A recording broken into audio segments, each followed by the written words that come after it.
Now, in what is probably one of Arsenal's biggest results in the history of the club, there is so many players that we could talk about against Real Madrid. However, I think it is time to shed some light on Mikel Merino, who has become a star for this team while not being liked by the fans just a couple of months ago, and has completely turned around his career at the club. So how has he done that? Let's get into it. Now, making videos about this game is honestly just a joy when everyone in the team really did do their job in many ways. Now, I've obviously already done a video at Woklzbusiness. If you want to go and watch that, I would recommend it. But I do think it's a good time to speak about Mikel Merino because I was going to anyway. Now, in this game, he was obviously going to be one of the main people known by the fans because he got 2 incredible assists. That and a brilliant display yet again has put him in the limelight. But there's so much more that he brings to Arsenal that really makes us work right now. That almost is Havertz-esque, and it's becoming a brilliant sub-side for that within the team. Now, I say that, I do want to make it clear that Mikel Merino is playing as a midfielder. As much as he is in the centre forward role, I think in certain aspects, especially when Arsenal have sustained possession of the ball. In games like this where Arsenal don't have a lot of possession, we're playing a little bit of a counter-attacky style. Merino's role is a lot more in the defensive aspect of the game than necessarily going forward. Now, you can see this by his heat map. He's actually lower and deeper than people like Declan Rice and Gabriel Martinelli and Martin Odegaard. While he's being quite in the centre, we saw it in the home leg where he was in the centre and coming deeper. This time we weren't having much of the ball, so his role was to come even deeper than that and kind of help the wingers get through and progress, which I think did work really well. Now, something Merino is very good at is that he is a very physical guy, so he is great at picking up second balls but in more attacking areas. We have Partey, who is incredible at really sniffing out that sort of danger. Not really going to be someone you want contesting for that first headed ball, but someone you want kind of sweeping up the play for that second to get us out. There was a few times in this game I thought Declan Rice was probably the best player on the pitch, to be honest. Was just running around, tackling, winning the ball back in every position, and then Merino was close to him, making sure he could control the ball and then get us out, which I thought was a really good sort of gateway and sort of connection between that midfield and that attacking line. Now, we've spoken about it a few times now, but this left side progression is actually becoming a very valuable option for the team. Not only do I think it's actually better because it gets Saka a little bit time less on the ball, and if we do progress well enough on this left side, he can get into the box, which we have seen. But I do think it is just an effective way of having a more balanced team and not relying on a right side, which is Saka not fully fitness, and obviously Odegaard, who's not playing the best right now. So I do think with Merino coming into the pockets on this left hand side, it does help a lot. Also, not allowing Rice to always be that guy that has to make them runs. He has support and Merino can always play it off to him. And I guess the plan in many of these ounces is to get him into that box after it, to give Martinelli an option, not only a one-on-one, but also to give him that inside run, which didn't really happen in this game because of the quick pace of the teams and how quick everything was happening. But Merino definitely tried to do that, which I think was really cool. Now, the reason why Merino works so well in these games specifically is not only just because, like we said, he's one of them players that ticks things along in them half channels and just is quite unselfish, wants to pass the ball through. He is one of them players that you want to start your counter attacks. Now, yet again, I thought Arsenal's counter attacking in this game wasn't excellent, but it was still good, and we scored from a goal late on, which we will get into. And this is now the 4th game in a row I think we've scored a counter attacking goal, which I think you can give us major credit for being a big adaptation to our game. And I think Merino being used as a sort of backboard player is becoming the sort of norm within the team. Now, when I say a backboard player, what I mean is in the final third, I would probably assume he was going to be the player that has his back to goal and holds the ball up for people and then passes it off. However, he's been able to be very effective from that in deeper areas. A lot of the time in this game, Arsenal would have a lot of crosses to deal with. I think Kivior, Saliba dealt with them brilliantly, and it would always seem to land at Merino's feet just outside the box. He is someone that just takes a couple of touches to compose himself, holds the ball up with his physical stature, and then can pass that ball through for players that are going to run like Odegaard, Saka, or even Martinelli on the break, which we will see. He is just incredible at being a very, I think, composed player overall. He's very much a controller. He likes keeping the ball, but I also don't want to just say that's through his physical nature of being such a big guy. I think that does a disservice to the amount of technical ability this guy has at turning radius, more importantly, and being able to shift the ball out. The reason why he's so effective in these pockets is because Merino's a very good player at getting out of danger. He can turn on a sixpence and just get away from a player quite easily, and he's always being able to find passes on either foot into these little channels in tight areas. I think Merino actually works really well in tight areas, more than a lot lot of players within the squad, and I think that's been quite clear with this kind of free roamy position he has. There's certain ounces of he has to come in the left side channel and cover for certain people and they make runs, but there's also a certain ounce of he can go where he wants. He went on the right side a few times,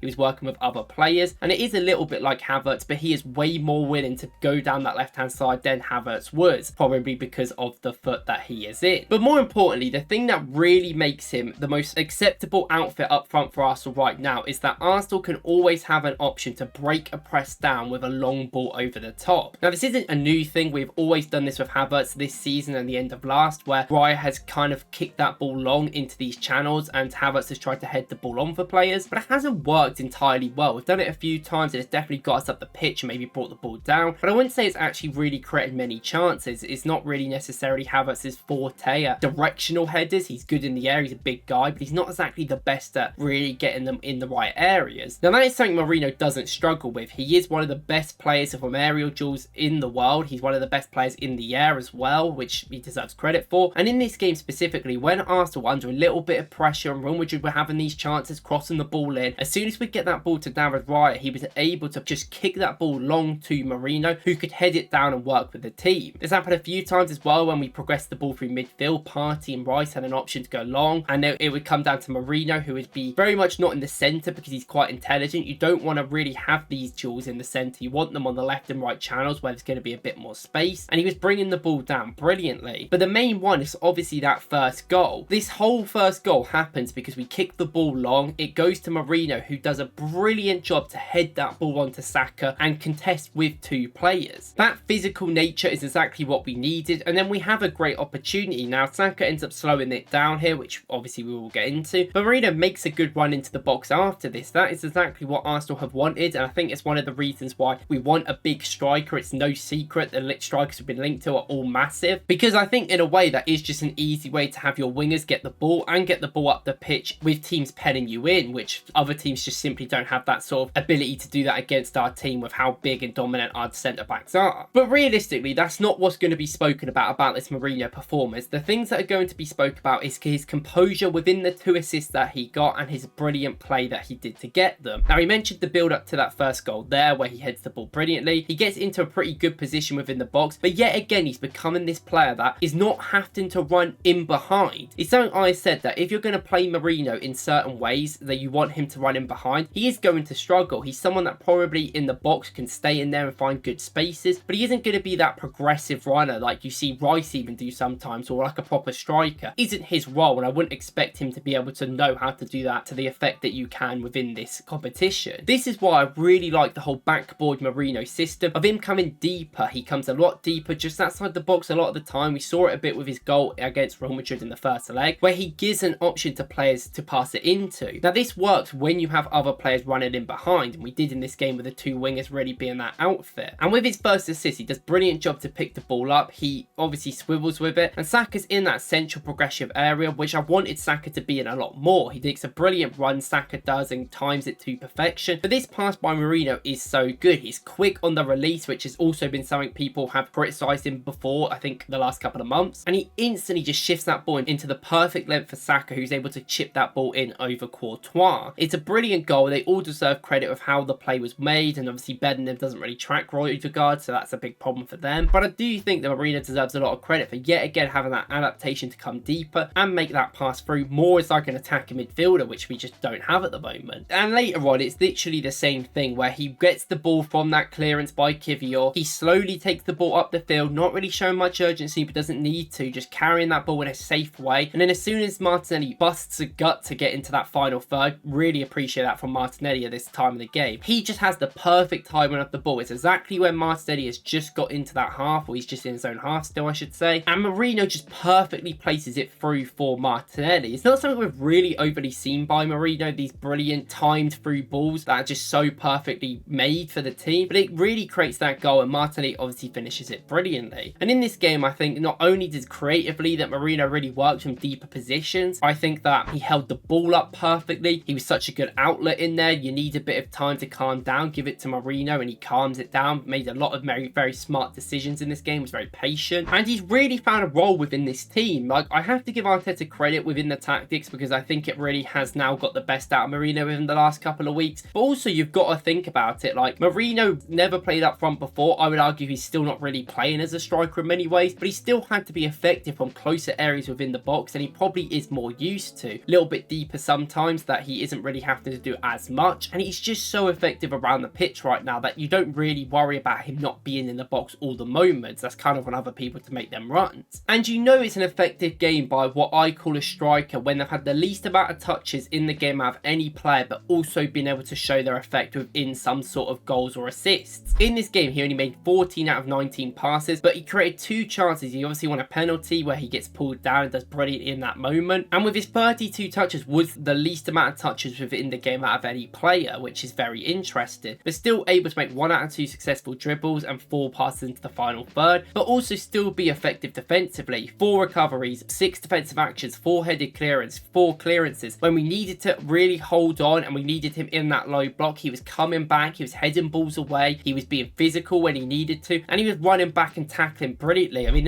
in the first minute, he does this brilliant recovery tackle where he runs back and just crunches the player. Maybe a foul, but it's just that sort of intent you need from the start of the game. And his duels, again, we said this about Havertz. When Havertz is the most successful, it's him getting in as many duels as possible. 7 duels won, 10 lost, but he was fouled 3 times and committed 2 fouls. That is someone physically being dominant, putting his body around and being in impact moments for the team, which is exactly what you want from Merino in this role right now. Overall, what an incredible night it is to be an Arsenal fan. What an incredible few weeks it has been as well. The Premier League games almost don't even feel like a real thing. I didn't even make really many videos on them because it's just not really what we're thinking about. All eyes are on that semi-final now, but we should enjoy this night for definitely a time coming because we deserve it. And every single one of them players, I think, made us proud in many ways. And I think Merino's new role has capitulated his real importance on this team in the last couple of weeks. And he is really a starting player in this squad now. If Havertz comes back and he's not fully fit, I think Merino will still be a decent option later in this competition. Now, thank you guys for watching. If you like this video, please go and watch my video earlier and let me know in the comments who you think I should speak about in tomorrow's video on more analysis. Thank you guys for watching as always.